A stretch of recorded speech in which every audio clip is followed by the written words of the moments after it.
بسم اللہ الرحمن الرحیم۔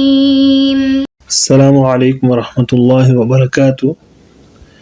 عزیز طلباء، آج آپ کے سامنے 7واں سبق پیش کیا جا رہا ہے، جس میں سورۃ النبأ کی آیت نمبر 31 سے 35 تک کو بیان کیا جائے گا۔ سب سے پہلے ترجمہ سنیے گا۔ اعوذ باللہ من الشیطان الرجیم، بسم اللہ الرحمن الرحیم۔ ان للمتقین مفازا حدائق واعنابا وکواعب اترابا وکأسا دہاقا لا يسمعون فیہا لغوا ولا کذابا۔ ان للمتقین مفازا،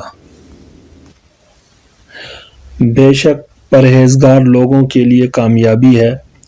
حدائق و اعنابا، یعنی باغات اور انگور، و کواعب اترابا، اور نوجوان ہم عمر لڑکیاں ہیں، و کأسا دہاقا، اور بھرے ہوئے پیالے ہیں، لا یسمعون فیہا لغوا ولا کذابا، وہاں نہ کوئی بیہودہ بات اور نہ ہی وہ جھوٹ سنیں گے۔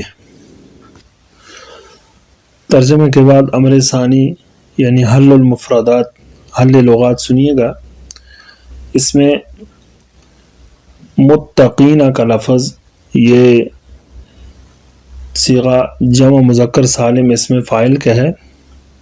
اصل میں یہ متقین تھا، پھر اتعدہ کے قانون کے ساتھ واو کو تا سے بدل کر تا کا تا میں ادغام کر دیا تو متقین ہو گیا۔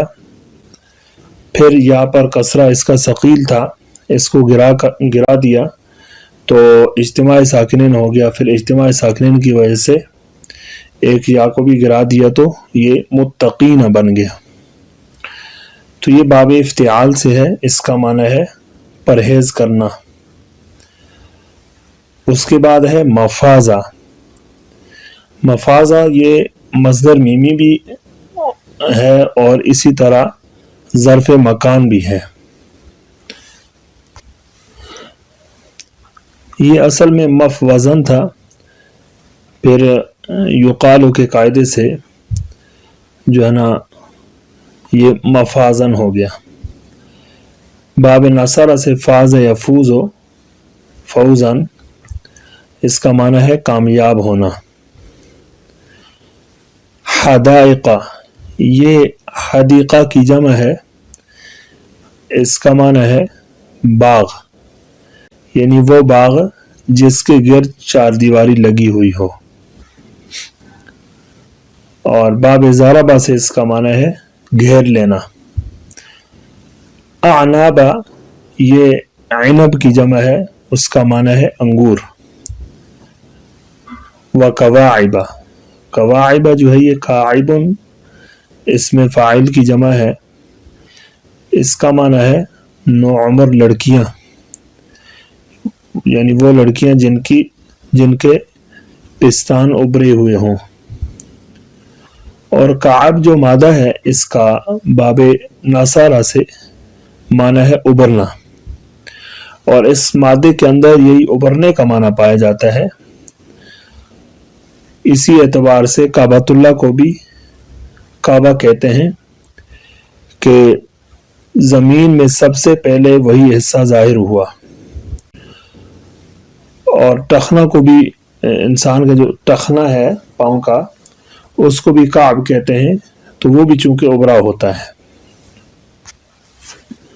اترابا، یہ تربن کی جمع ہے، اور تربن کا معنی ہے ہم عمر عورتیں، اور یعنی یہ ترابن بھی یہ اسی مادہ سے ہے۔ تو اس کا مطلب یہ ہے کہ یعنی جو بچپن میں مٹی میں ساتھ کھیلتے ہیں، یعنی آپس میں ہم عمر ہوتے ہیں، تو ان کے اوپر اترابا کا اطلاق ہوتا ہے۔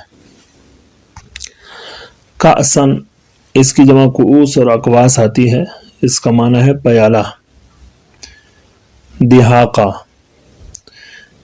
دہاقہ کا مطلب بھرا ہوا ہونا، یعنی اتنا بھرا ہوا ہونا کہ وہ چھلک رہا ہو۔ باب فتح سے اس کا معنی ہے بھرنا۔ لا يسمعون، یہ سمع يسمع، باب سمع سے اس کا معنی ہے سننا۔ اب امر ثالث سنیے گا، یعنی ان آیات کی تفسیر بیان کی جائے گی۔ تو ان للمتقین مفازا، اس سے ماقبل والی آیات میں اللہ تعالیٰ نے قیامت میں کفار کے لیے عذاب کا ذکر کیا تھا، اور ان آیات سے مومنین کے لیے ثواب اور مومنین کے لیے آخرت میں جو انعامات تیار کیے گئے ہیں ان کا ذکر کیا گیا ہے۔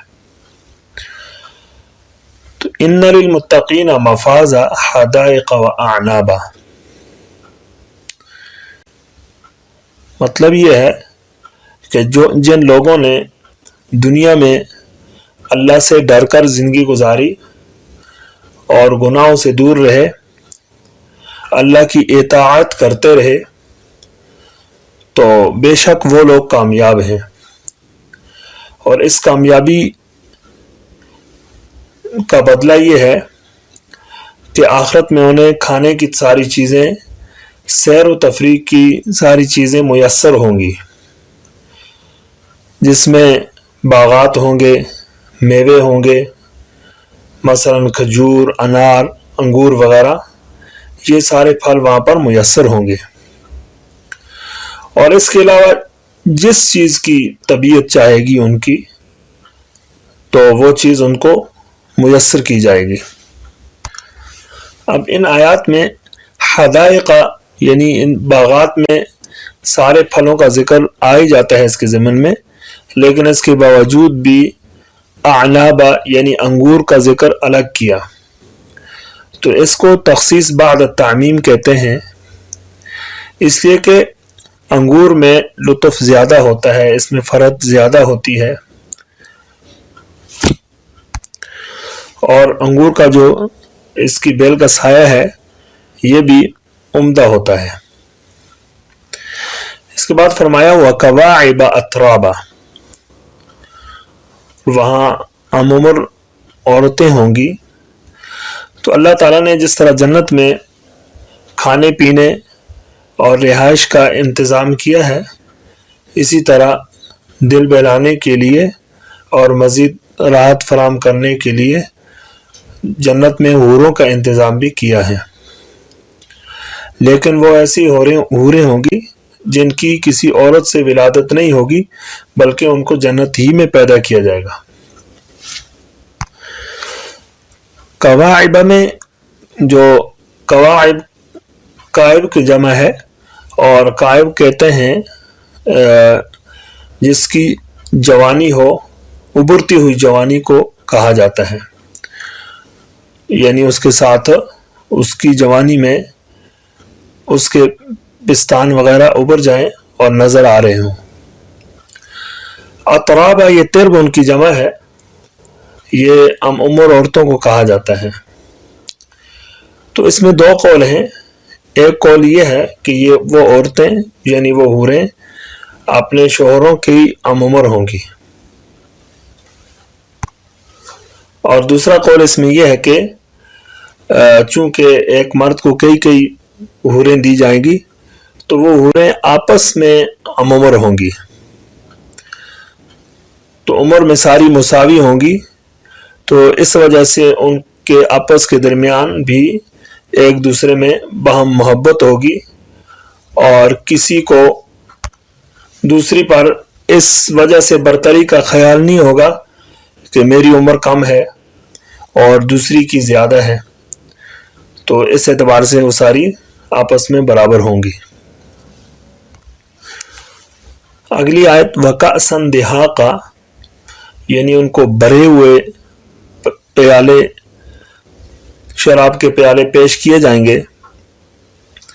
جنت میں مومنوں کو شراب پیش کی جائے گی، لیکن وہ شراب دنیا کی شراب کی طرح نہیں ہوگی، بلکہ جنت کی جتنی نعمتیں ہیں اگرچہ وہ دنیا کی نعمتوں کے ساتھ نام میں تو شریک ہیں، جس طرح یہ پھلوں کا ذکر گزرا، کھجور ہے، انار ہے، انگور ہے، لیکن ان کے ذائقے وہ ان سے مختلف ہیں، ان کے ذائقے بہت اعلیٰ ہیں۔ اسی طرح یہاں پر شراب کا جو ذکر آیا ہے، دنیاوی جو شراب ہے اس میں نشہ ہے، لیکن جنت والی شراب میں نشہ نہیں ہے، وہ صرف سرور کے لیے اور لذت کے لیے ہوگی۔ لا يسمعون فيها لغوا ولا كذابا، یعنی وہ جنت میں کوئی بیہودہ بات بھی نہیں سنیں گے اور جھوٹ بھی نہیں سنیں گے۔ یعنی جو جنت کی جو شراب ہوگی وہ شراب طہور ہوگی، اس کی وجہ سے ان کی دماغ میں نشہ نہیں آئے گا، اور جس طرح دنیاوی شراب میں ہوتا ہے، تو اسی وجہ سے وہ لغو گفتگو نہیں سنیں گے اور ایک دوسرے میں کے ساتھ شور شرابہ نہیں کریں گے، اور وہاں جھوٹ و فریب نہیں ہوگا، بلکہ امن و سلامتی کا ماحول ہوگا، برخلاف دنیاوی اور اس نجس اور حرام شراب کے کہ اس کو پی کر گالی گلوچ شروع کر دیتا ہے انسان، اور اسی طرح گناہوں میں مشغول ہو جاتا ہے، اور اس کی عقل اڑ جاتی ہے، جو کچھ منہ میں آیا وہ کہہ دیتا ہے۔ جنت کی نعمتوں کا ذکر ہم نے پڑھا، لیکن وہ ایسی نعمتیں ہیں کہ جن کا ہم تصور نہیں کر سکتے۔ حدیث شریف میں آیا ہے، ما لا عین رأت ولا اذن سمعت ولا خطر علی قلب بشر، کہ جنت کی نعمتیں وہ ایسی ہیں کہ نہ تو کسی آنکھ نے دیکھی اور نہ کسی کان نے سنی اور نہ ہی کسی دل پر ان کا خیال گزرا۔ اللہ تعالی ہم سب کو نصیب فرمائے۔ اس کے بعد امر رابع یعنی ان آیات کی ترکیب کو ذکر کیا جائے گا۔ ان للمتقین مفازا، ان حرف مشبہ بالفعل ہے، لام حرف جار، المتقین مجرور، جار اپنے مجرور کے ساتھ مل کر یہ انا کے لیے خبر مقدم ہے، اور مفازن یہ مبدل من ہوا ہے، حدائق معطوف علی واو حرف عطف، اعنابا معطوف اول، اور کواعب موصوف، اطرابا اس کی صفت معطوف ثانی، اور وکأسن دہاقا کأسن موصوف، دہاقن صفت، یہ معطوف ثالث۔ معطوف علیہ اپنے تمام معطوفات سے مل کر یہ مفازن کے لیے جو ہے بدل ہوا، مبدل من ہوا اپنے بدل کے ساتھ مل کر یہ انا کا اسم مؤخر ہوا، اور انا حرف مشبہ بالفعل اپنے اسم و خبر سے مل کر جملہ اسمیہ خبریہ مستانفہ ہوا۔ لا يسمعون فيها لغوا ولا كذابا، لا يسمعون فعل، واو ضمیر فاعل، فيها اس کے متعلق ہو جائے گا، اور لغوا معطوف علیہ، واو عاطفہ، لا زائدہ، كذابا معطوف، اور معطوف علیہ اپنے معطوف سے مل کر یہ یسمعون کے لیے مفعول بھی، لا يسمعون فعل اپنے فاعل اور متعلق اور مفعول بھی سے مل کر جملہ فعلیہ خبریہ ہو کر یہ جو ہے متقین کی ضمیر سے حال ہو جائے گا، اور یہ سارا جملہ مستانفہ ہو جائے گا۔ اس کے ساتھ آج کا سبق مکمل ہوا۔ سب طلباء سے گزارش ہے کہ اس کو صحیح سنیں اور اچھے طریقے سے اس کو یاد کریں، اور اگر ہو سکے تو اس کے علاوہ دیگر جو تفاسیر ہیں ان کا بھی مطالعہ کریں، چونکہ یہاں پر تو مختصر پیش کیا جاتا ہے، لیکن آپ کوشش کریں کہ اس کے علاوہ بھی جتنا زیادہ استفادہ ہو سکے تو استفادہ کریں۔ اللہ تعالی عمل کی توفیق نصیب فرمائے۔